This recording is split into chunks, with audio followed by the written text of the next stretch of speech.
Gengis Khan, o Destruidor.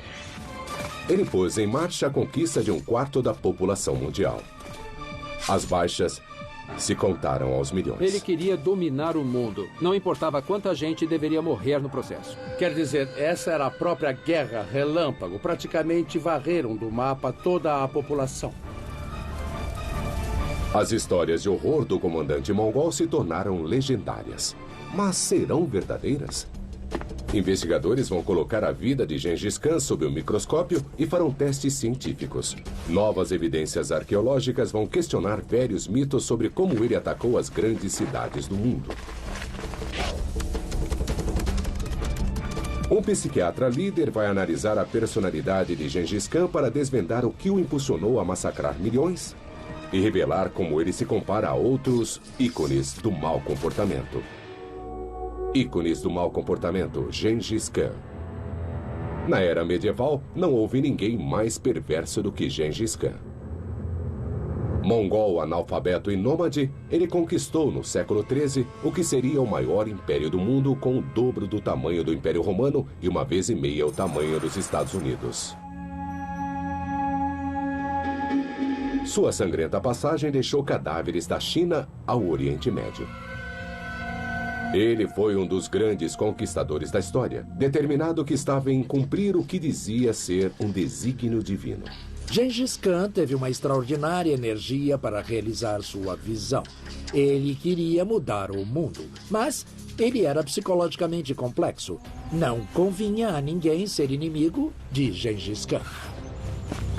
Para melhor entender Gengis Khan, o psiquiatra David Malott vai examinar sua personalidade e vai posicioná-lo em um gráfico de mau comportamento para revelar onde ele se encaixa entre os outros tiranos da história, como Júlio César e Calígula. Corpos começaram a se empilhar desde cedo. Ainda adolescente, Gengis Khan assassinou um irmão que estava em seu caminho. Depois fez 2 anos de campanha de conquista pela Ásia Central, onde dizem que matou mais de 3 milhões de pessoas. Ele matou quase todos os homens e quase todos os meninos também. Tinha um apetite sexual arrasador e conquistou tudo da China ao Irã. Dizem que as mulheres se suicidavam aos milhares para evitá-lo. Era o protótipo do indesejado. Arrasaram cidades e escravizaram ou mataram a população. E ele usou pessoas como escudo humano. Os relatos são tão radicais que as evidências devem ser questionadas. A fonte principal é um livro chamado História Secreta dos Mongóis, escrito depois de 1277, quando ele morreu. O relato é significativo porque é o mais antigo registro histórico de Gengis Khan e dos mongóis. Chama-se História Secreta, porque foi escrito para ser visto apenas pela realeza mongol. O livro explica a ascensão de Gengis. O propósito, claro, não é mostrá-lo como um psicopata assassino, mas dar uma visão muito aproximada de sua liderança. Mas a História Secreta foi encomendada pelos filhos de Gengis Khan. Eles herdaram o império do pai, então é improvável que o enfoque fosse crítico. As indicações do verdadeiro Gengis Khan começam quando ele era muito jovem. Para avaliar a personalidade de Gengis Khan, vamos olhar bem para sua infância e ver se ela conta quem ele era de verdade. O historiador John Mann vai seguir o livro A História Secreta para verificar sua exatidão. Esta é a paisagem típica que Gengis Khan teria conhecido, de grandes pastos no interior da Mongólia. Estamos perto de onde ele nasceu. E Gengis Khan teria conhecido também o estilo de vida. Quando nasceu por volta de 1160, Gengis Khan cresceu exatamente como estes pastores dos dias atuais, criando ovelhas, iaques e cavalos. Ele deve ter crescido como esse pessoal, habituado a montar, a ordenhar, a espantar lobos. Deve ter sido amarrado à sela até aprender a montar com 3 ou 4 anos. Gengis era mongol, uma das 4 grandes tribos que lutaram durante décadas para dominar as estepes. Era filho de um comandante militar mongol e cresceu em um mundo de dificuldades, conflitos e violência. Segundo a história secreta, quando tinha apenas 9 anos, a vida de Gengis Khan mudou radicalmente. O pai foi assassinado pelos maiores rivais dos mongóis, os tártaros.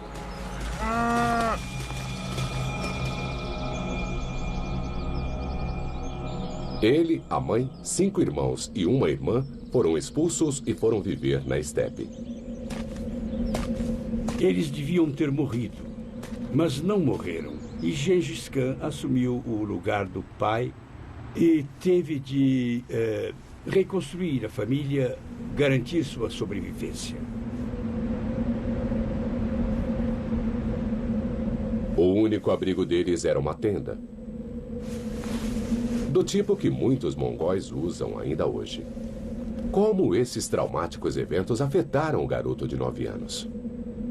É impossível superestimar o efeito que a morte do pai dele e o subsequente exílio tiveram nesse menino. Ele ficou confuso, solitário, tornou-se irascível, vingativo, queria bater e matar todo mundo. E mesmo criança, Gengis Khan tinha uma arma para matar: o arco mongol composto. Chamamos isso de arco composto porque é feito de vários materiais: madeira, chifre e tendões. O chifre aceita enorme pressão em comparação com a madeira, enquanto o tendão aceita uma enorme tensão. A tecnologia é simples e inteligente. Agora vamos tentar pôr a corda no arco. É preciso ter muito cuidado porque é fácil se ferir se não for feito corretamente. Para pôr o cordão, o arco tem de ser dobrado até certo ponto e isso cria uma grande força. E agora temos um arco mongol muito forte da época do Gengis Khan. O arco é complexo e sua fabricação é demorada. Por que os mongóis se deram a tanto trabalho quando já existia um arco mais simples e perfeitamente adequado havia milhares de anos? Um bom exemplo é o arco inglês longo. Estou atirando com uma reprodução de arco inglês longo. O arco longo foi usado pelos europeus no século XIV para vencer cavaleiros inimigos com armaduras. Era uma super arma na época e se tornou padrão de comparação para outros tipos de arco. O arco mongol, muito mais curto, pode resistir à comparação? Nesse teste, vão lançar flechas com os 2 arcos em uma placa de latão de 3 milímetros de espessura, equivalente à armadura do cavaleiro. Primeiro, o arco longo.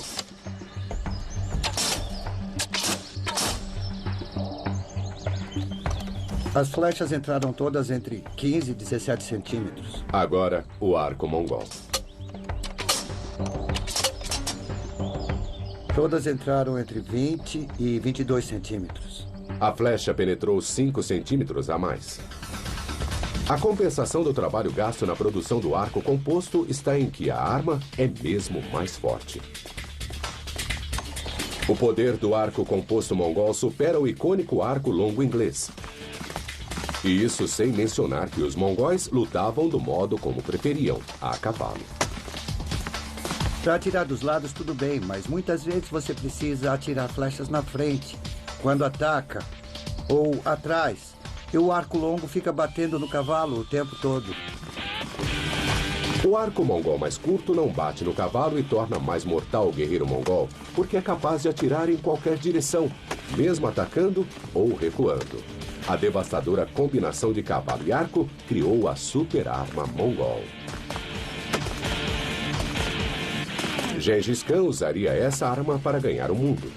Mas antes, ainda menino, usaria a arma para tomar o controle da própria família. Alguém se interpunha entre Gengis Khan e a posição mais alta. Um meio-irmão. Bagter, o meio-irmão, era mais velho e achava que podia brutalizar o adolescente Gengis. Mas ninguém brutalizava Gengis. Ele matou o próprio irmão.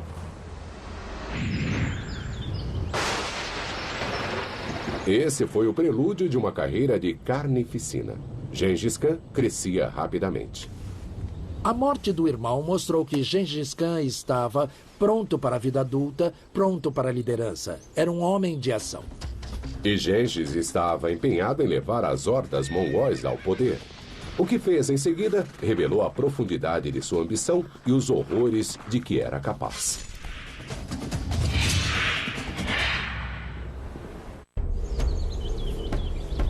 Gengis Khan só tinha 9 anos quando o pai foi assassinado por tártaros. Abandonado por sua própria tribo mongol, ele tinha de fazer amigos poderosos só para sobreviver. Então Gengis resolveu ser amigo de Jamuka, filho de um poderoso chefe. Os dois jovens se tornaram inseparáveis. Juraram ser irmãos de sangue. E segundo a história secreta, isso significou que suas vidas se tornariam uma só. Um jamais deixaria o outro. Um sempre defenderia o outro.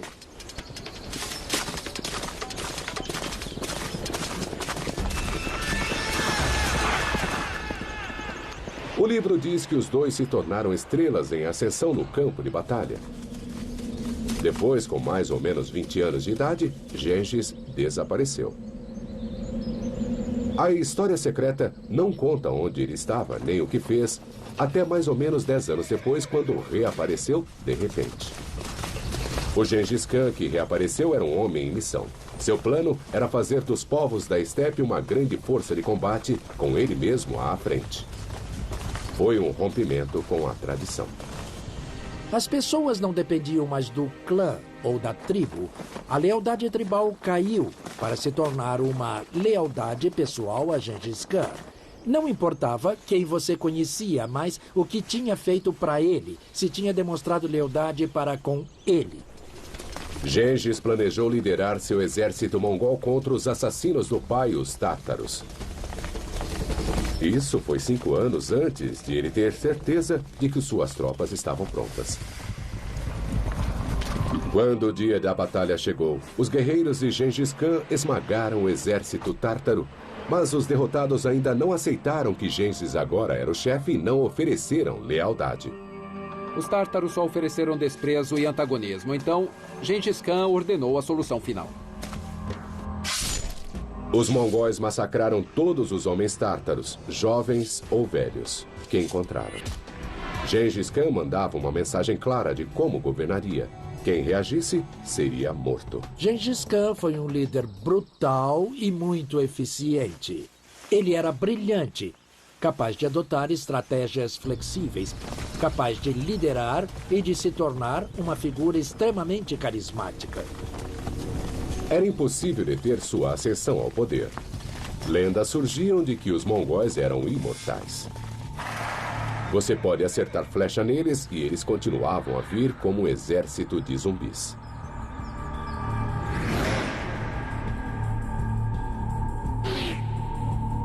Teriam alguma proteção especial?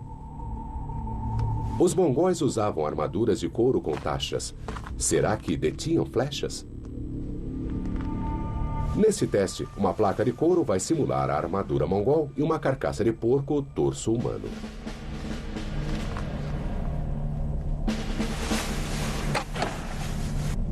A flecha perfura a placa e a caixa torácica. Se isto fosse a caixa torácica de um guerreiro, ele teria sido muito ferido. Claramente, a armadura de couro não basta.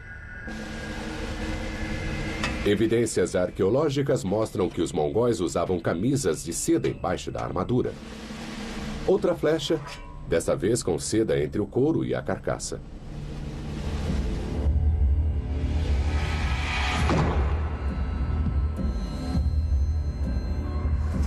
Incrivelmente, a seda impede a flecha de perfurar a caixa torácica como um colete salva-vidas.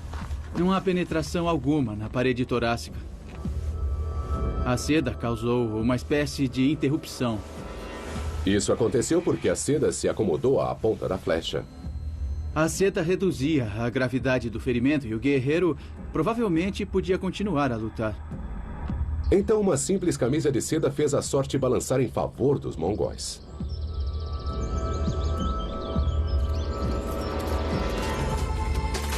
E a vitória trazia a Gengis sua recompensa preferida. Gengis Khan não queria saber de joias ou ouro como prêmios de guerra. Queria mulheres. Ele tinha uma coleção de imperatrizes, princesas e rainhas de beleza do mesmo jeito que um garoto coleciona figurinhas. A história secreta cita várias esposas e diz que ele teve as mais belas virgens das tribos derrotadas. Ele as considerava prêmios de guerra e era insaciável.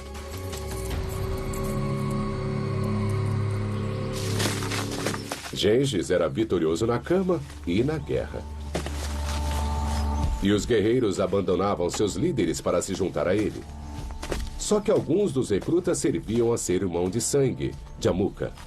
E quando ele acabou com o grupo de homens de Jamuka, Jamuka não achou aquilo aceitável. E os irmãos de sangue se tornaram rivais. Os dois guerreiros teriam de lutar. Gengis tinha uma reputação terrível, mas Jamuka tinha um exército maior. Na noite anterior à batalha, Gengis Khan imaginou um plano brilhante para fazer seu exército parecer maior. Normalmente, cada soldado acendia um fogo. Mas a ordem de Gengis foi que cada homem acendesse 5 fogueiras. No escuro, parecia que tinha um exército muito maior, 5 vezes mais do que tinha. Muitos homens de Jamuka fugiram antes mesmo de a batalha começar. O ardil de Gengis foi decisivo e sua vitória foi retumbante. Os próprios guarda-costas de Jamuka, que deveriam ser seus homens mais leais, o traíram. Esperavam se salvar entregando o chefe, mas não perceberam que romperam o mandamento de ouro de Gengis Khan. O gesto dos homens que haviam desertado, mesmo que para se entregar a ele, revelava uma atitude desleal, e deslealdade não podia ser tolerada. Os traidores foram decapitados. Jamuka teve uma morte terrível. Gengis Khan mandou quebrar as costas dele. A batalha encerrou 4 anos de sangrenta guerra civil. Gengis esmagou todos os opositores e as tribos se reuniram junto ao sagrado Lago Azul da Mongólia para reconhecê-lo como chefe supremo. Este é o coração da terra de Gengis Khan e também o coração da revolução. Gengis destruiu seus inimigos, reuniu seus aliados e criou uma nação. Foi um feito extraordinário, porque pela primeira vez aconteceu na história mongol a união das tribos. E foi aqui que as pessoas o reconheceram como líder supremo. Gengis Khan criou uma nova nação, a Mongólia. Em 1206, ele uniu os clãs, fundou a nação e assumiu um título como líder. Não sabemos exatamente o que significava, porque caiu em desuso logo depois, mas provavelmente deve ter sido o mais poderoso dos reis, Gengis Khan.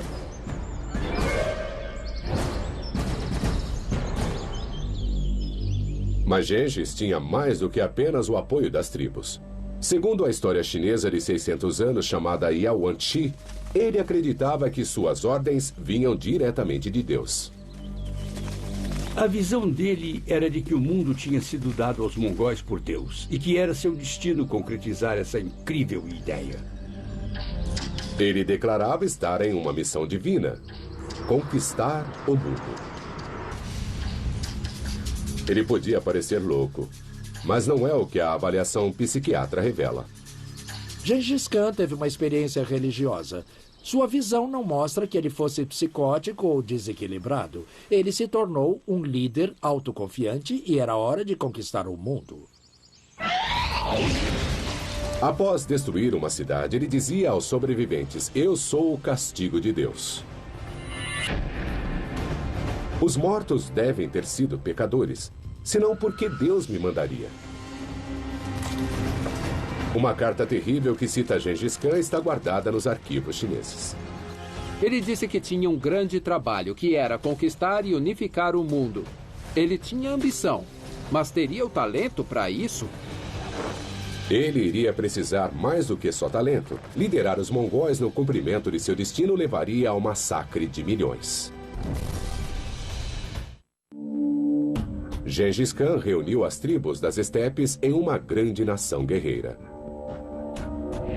Para realizar sua visão de conquistar o mundo, ele teria de invadir o grande reino do Islã da Ásia Central governado pelo Shah Mohammed II. Dessa vez, Gengis não quis só atiçar as hordas para cima do inimigo, mas mandou comerciantes e espiões. A resposta foi curta e sangrenta. O Shah mandou chamar os emissários e os executou. Foi um erro. Um erro muito grande. Gengis ficou furioso e mandou as hordas mongóis. Os exércitos do Shah debandaram para cidades fortificadas, pensando que os muros e fossos os protegeriam. Imagine o problema. Guerreiros a cavalo frente a muros de 10 ou 12 metros de altura. De que jeito poderiam entrar? Gengis tinha feito milhares de prisioneiros e pensou numa solução, brutal como sempre. Atirou todos no fosso e fez uma ponte humana. Para o horror dos homens do Shah, outros milhares de prisioneiros foram feitos de escudos humanos pelos mongóis que avançavam. As pessoas das cidades desistiriam antes de matar seu próprio povo. Eram escudos humanos. Isso é totalmente brutal, mesmo para padrões atuais. Mas ele queria dominar o mundo. Não importava quanta gente deveria morrer no processo. Mas como os mongóis passaram pelos maciços muros das cidades persas? A resposta está aqui, em Marv, a joia da coroa do Império do Shah. Estas ruínas já foram uma grande metrópole. Merv era uma das grandes cidades do mundo medieval. E me lembra a Londres de hoje, com sua sociedade contemporânea marcada pela multiplicidade étnica. Ela foi parte da revolução cultural e intelectual que aconteceu no mundo islâmico. Os grandes muros de Merv tinham 16 quilômetros. A parte de baixo era protegida por um muro maciço com quase 5 metros de espessura e 9 metros de altura. Parecia inexpugnável, mas Gengis Khan aprendia rápido e estudou a tecnologia militar dos povos que conquistou.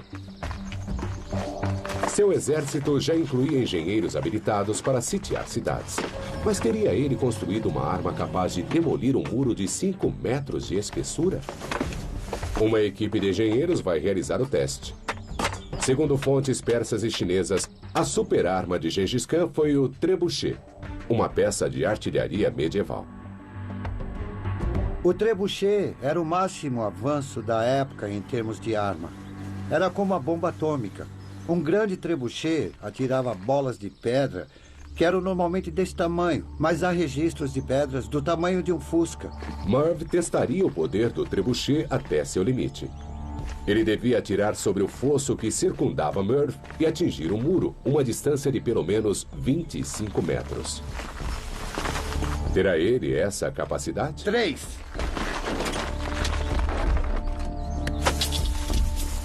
Apenas 20 metros, nem perto do alvo.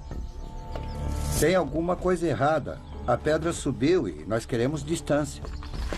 É hora de recalcular e de ajustar.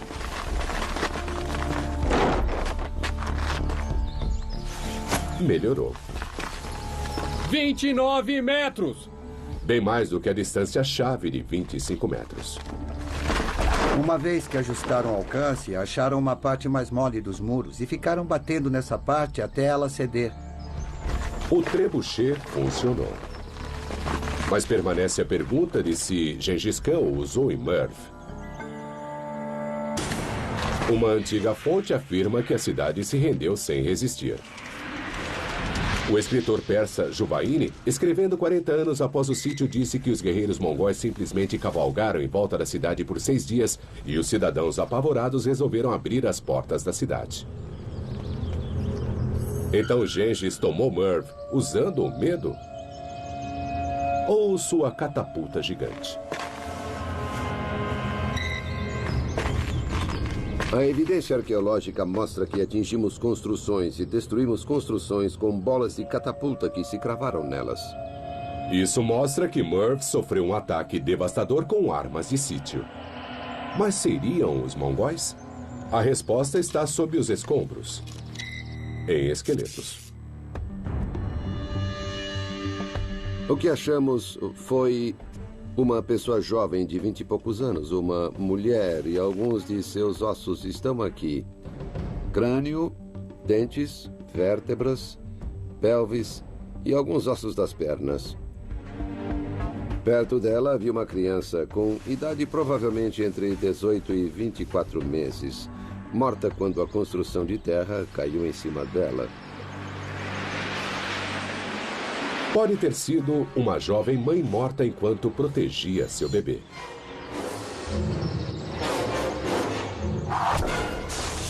Através da datação científica de fragmentos de barro achados com os esqueletos, os arqueólogos tiveram certeza de que os restos datam exatamente da época da invasão mongol.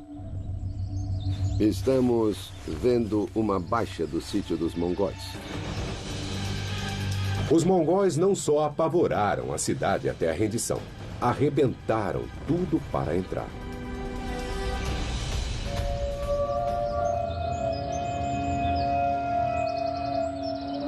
O historiador Juvaini disse que os mongóis fizeram toda a população marchar para o deserto e mataram a todos. Ele disse que cada guerreiro matou 300 pessoas, deixando mais de 1 milhão de mortos no total. Mas esse foi o historiador que inventou a história da rendição de Merv sem guerra. Será certa essa quantidade de mortos? Estudos modernos sobre densidade populacional podem responder e sugerem que Merv jamais poderia ter contido uma população de 1 milhão. Acho que uma boa estimativa da população seria de 150 mil habitantes, no máximo. Então a carnificina deve ter sido da ordem de 100 a 150 mil pessoas. Juvaini exagerou no horror por uma boa razão. A brutal reputação de seus senhores mongóis era uma arma de guerra. O medo que criava era um poderoso exemplo de guerra psicológica. Gengis Khan era mestre em táticas de terror. Ele sabia exatamente como espalhar o terror no coração do inimigo e usou essa tática a vida inteira. Os mongóis rasgaram a Ásia, deixando uma trilha de cadáveres. Relatos persas dizem que mataram 3 milhões de pessoas, e cada vitória trazia mais e mais mulheres cativas para alimentar o insaciável apetite sexual de Gengis Khan. E as coisas ainda piorariam, quando Gengis Khan varreu do mapa toda uma civilização. Em 1226, Gengis Khan tinha passado 20 anos em uma das maiores conquistas territoriais da história. Ele se engajou em 5 sangrentas campanhas de expansão para criar um império que cobria mais de 20 milhões de quilômetros quadrados. Mais de 30 milhões de pessoas viviam sob seu governo. Foi uma grande realização para um menino das estepes. No auge, o Império Mongol se estendia do Pacífico até a Europa. A realização de Gengis Khan é nada menos do que extraordinária. Para fazer um paralelo com os Estados Unidos, temos que imaginar que um escravo analfabeto ganhasse a liberdade, escrevesse a Constituição, libertasse a América e depois conquistasse tudo, do Canadá até o Brasil. Ele deu aos mongóis uma linguagem, leis e alfabetização. Ele criou uma nação unificada que seria uma nação de leis, de gente alfabetizada, de administração centralizada e, no fim, uma nação expansionista. Ele estabeleceu governos nas terras conquistadas, consolidando o que tinha conseguido na Mongólia. Ele construiu um legado. Conquistar é a parte fácil. Governar é muito difícil. E é isso que torna Gengis Khan uma figura tão interessante. Ele não era só de conquistar, depois usava sua criatividade para poder conduzir o vasto império. Gengis já estava com mais de 60 anos, idade alcançada por menos de 10% de seus contemporâneos e o dobro da expectativa de vida do século XIII. Mas a idade não o suavizou. Psicologicamente, ele ainda era estimulado por motivos simples. Gengis Khan era motivado por 2 grandes fatores. O primeiro, claro, era sua visão. Sua vontade de conquistar o mundo e criar uma nova sociedade. O segundo, que apoia o primeiro, era a lealdade. Tinha de haver resultados. Rivalidades não seriam toleradas. E não importava se a rivalidade era nova ou antiga. Gengis Khan ficou remoendo seu rancor 7 anos contra uma poderosa civilização do norte da China, a dos Tanguts. Os Tanguts eram um povo de grande cultura. Qualquer pessoa de Nova York ou Chicago hoje em dia reconheceria essa gente como sendo muito sofisticada. Tinham literatura, tinham arte, tinham moeda, tinham um governo centralizado, tinham grandes cidades e eram muito, muito ricos. Em 1209, Gengis fez um acordo com os Tanguts. Ele os deixaria em paz e, em troca, eles dariam guerreiros quando solicitado. Mas quando a solicitação veio, 10 anos depois, os Tanguts disseram não. Quebraram um acordo de lealdade e confiança. O pior dos pecados para Gengis. Os Tanguts cometeram um grande erro quando recusaram mandar tropas a Gengis Khan. Ele ia voltar, e ele ia voltar com uma vingança. Os Tanguts tinham tudo para se sentir seguros. Era uma superpotência regional com uma população de vários milhões de pessoas. Seu território era defendido pelo vasto deserto de Gobi e por uma grande barreira de montanhas ao longo do norte da China. Mas Gengis conduziu os mongóis por esses obstáculos e suas terríveis hordas revelaram uma habilidade devastadora para uma força de conquista: a rapidez. Moveram-se mais depressa do que Patton pela Europa em 1944 ou do que a Guerra Relâmpago Alemã na França. Essa foi a própria Guerra Relâmpago. Foi devastador. Os mongóis destruíram totalmente os exércitos chineses que encontraram. A idade não parecia importar nessa grande campanha. Gengis Khan ainda era muito enérgico. Nessa campanha, vemos bem as características dele. Sua energia, sua liderança, sua ambição para conseguir. Mesmo que isso custe a vida de milhares ou centenas de milhares de pessoas. Essa era a paixão dele. Ele reviveu isso psicologicamente durante essa campanha.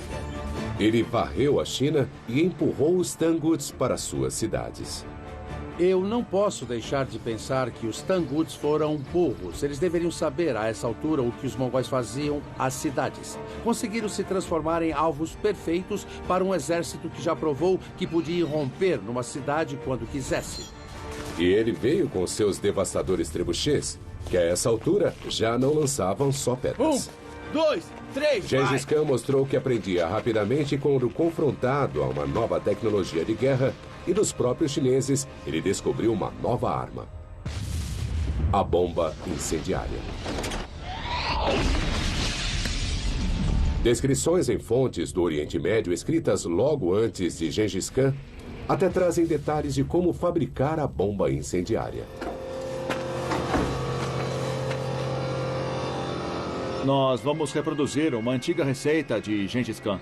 Vamos aos ingredientes: piche, resina, um ingrediente interessante, gordura de golfinho e 5 partes de gordura renal de bode dissolvida.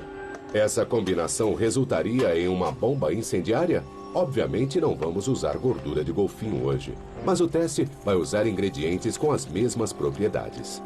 Por experiência, eu acho que vamos fazer muita fumaça. Vamos ter alguma coisa viscosa que vai grudar onde pegar e que vai queimar por muito tempo. O material é perigoso, mesmo para um profissional bem equipado. Essa mistura é perigosa. Sempre que se pega e mistura materiais com propriedades químicas diferentes, nós não temos certeza de como vão reagir. Os ingredientes criaram um líquido pegajoso. Uma simples embalagem de argila transforma a coisa em um míssil mortal. Colocamos os ingredientes dentro e vamos acender o pavio. Vamos atirar e ver o que dá.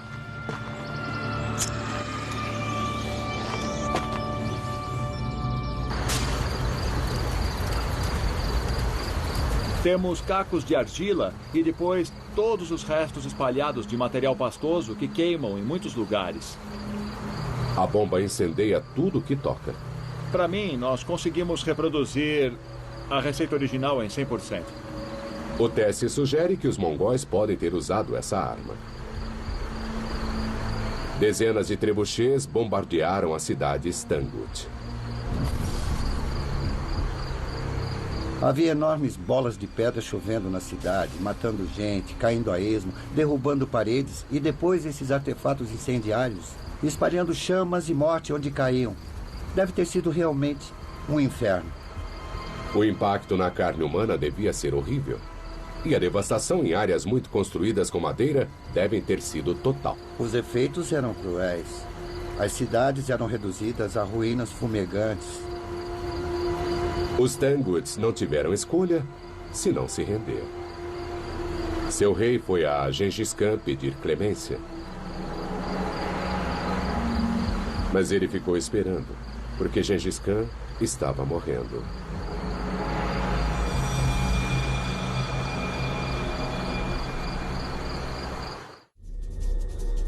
Em 1227, Gengis Khan tinha mais de 60 anos. Após uma brutal campanha que durou vários meses, ele conquistou uma grande civilização no norte da China, a dos Tanguts. A selvagem invasão foi conduzida de um comando móvel como este. Esta é uma tenda real, o tipo da coisa que Gengis Khan levava com ele nas campanhas. Tem 10 metros de diâmetro por 5 ou 6 de altura, e ele precisava do espaço para preleções militares. Mas o que ele não podia saber é que o trono de onde dava as ordens se tornaria de fato seu leito de morte. Há muitas teorias sobre o que matou Gengis. Alguns dizem que ele sofria de um velho ferimento de flecha. Outros que ele simplesmente caiu do cavalo, ou que uma de suas rainhas o envenenou. Mas acho que há outra explicação. Havia tifo no exército. E acho que ele acabou pegando isso. Seja o que for, tudo acabou em uma semana. Gengis Khan morreu em 1227. Como na maior parte de sua vida, sua morte teve consequências terríveis. Sua ordem final no leito de morte consta de A História Secreta e é de arrepiar. Façam os Tanguts desaparecer. As mulheres, seus filhos e seus netos. Seu leal exército obedeceu. Gengis Khan morreu em um oceano de sangue Tangut. Não se sabe quantos foram mortos, mas a cultura inteira morreu. Eles erradicaram a nação Tangut da face da terra, arrasaram cidades e escravizaram ou mataram a população. Gerações de imperadores Tangut estavam enterradas sob esta formidável pirâmide. Os mongóis arrombaram tudo e esmagaram os ornatos das fachadas. Qualquer coisa Tangut devia desaparecer. Os livros foram destruídos, a classe sacerdotal também, as pessoas mortas. Foi o que se pode chamar de genocídio. Uma civilização foi varrida da face da terra. Só o que resta hoje são alguns sinais de sua cultura e as ruínas de grandes túmulos imperiais. Em apenas 21 anos, Gengis Khan passou de camponês analfabeto a construtor do maior império do mundo. No fim, o território controlado pelos mongóis tinha o dobro do Império Romano ou do Império de Alexandre o Grande. Gengis Khan construiu uma dinastia que garantiu seu império por mais de 100 anos. Sua realização faz de Gengis Khan uma das figuras mais controvertidas da história. Na Mongólia de hoje, ele é reverenciado como o homem que fez da Mongólia uma superpotência mundial. O lado do lago foi transformado em santuário de Gengis Khan. E prova que ele está vivo e bem e que vive no coração dos mongóis de hoje. Gengis Khan pode ter construído um dos maiores impérios do mundo, mas o modo que ele fez, seu nome ainda inspira terror e ódio em muitas partes da Ásia. Onde quer que ele fosse, cadáveres se empilhavam, desde o precoce assassinato do irmão até o genocídio dos tártaros e os holocaustos de Merv e da China. Ele usou gente como escudo humano. Ele fez isso tudo para realizar o que acreditava ser uma ordem divina, dominar o mundo. Então, onde esse comportamento basicamente mau o coloca na escala psicológica dos tiranos? Gengis Khan não era um psicopata. Ele usou a violência para chegar a um fim, sua ideia fixa de perseguir e realizar sua visão de império. Ele não matou por prazer, como Calígula, que era realmente psicopata. Gengis Khan está na outra ponta da escala, um assassino obstinado. Mas há outra dimensão que é chave para entender sua personalidade. As pessoas falaram de seu magnetismo animal e ele mostrou sua dominação política através de um insaciável apetite sexual. Esse tipo de comportamento se situa alto, muito alto na escala do predomínio sexual. Este é o perfil psicológico de Gengis Khan. E quem na história tem traços parecidos? Temos de achar alguém que seja tanto conquistador quanto administrador. Alguém que tenha sido amado por seu povo. E nesse particular ele tem um excelente modelo, Júlio César. Ambos conquistaram o mundo e se entregaram uma visão e se deitaram com todas as mulheres que puderam. Mas os relatos de tantas conquistas sexuais poderiam ser mais uma lenda. Até agora. O maior laboratório de pesquisa genética do mundo topou acidentalmente com uma das mais reveladoras evidências da vida de Gengis Khan. Nós estávamos querendo entender a origem das populações da Ásia. A equipe de pesquisa colheu amostras de sangue de mais de 2.000 homens asiáticos. E foi feita uma leitura do DNA das amostras. E o DNA foi mandado ao laboratório. Estavam procurando microsatélites, sequências de DNA onde um trecho de código genético se repete sucessivas vezes. Esses trechos não são padrão para os humanos. Seu exato comprimento varia de pessoa para pessoa e é uma medida de como somos diferentes uns dos outros. Vimos variantes de diferentes indivíduos e populações para ver se havia diferenças entre as populações ou não.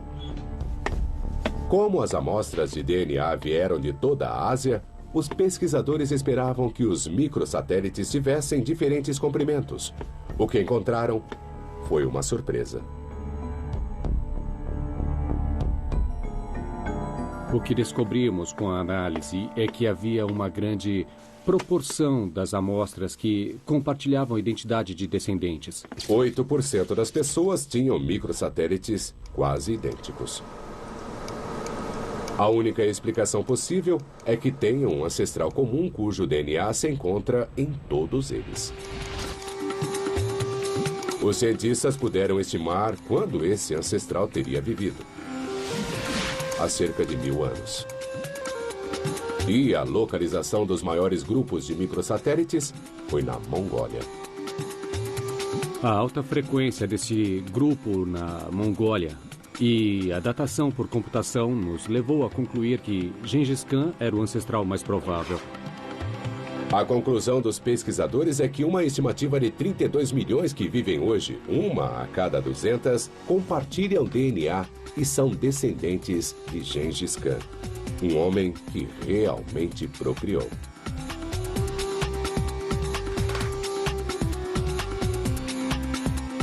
A ironia é que um homem a quem se acreditam assassinatos em massa e a eliminação de uma civilização inteira acabou gerando muito mais vidas do que destruiu. Apesar de Gengis Khan não ter construído cidades e ter deixado poucas relíquias, seu legado permanece.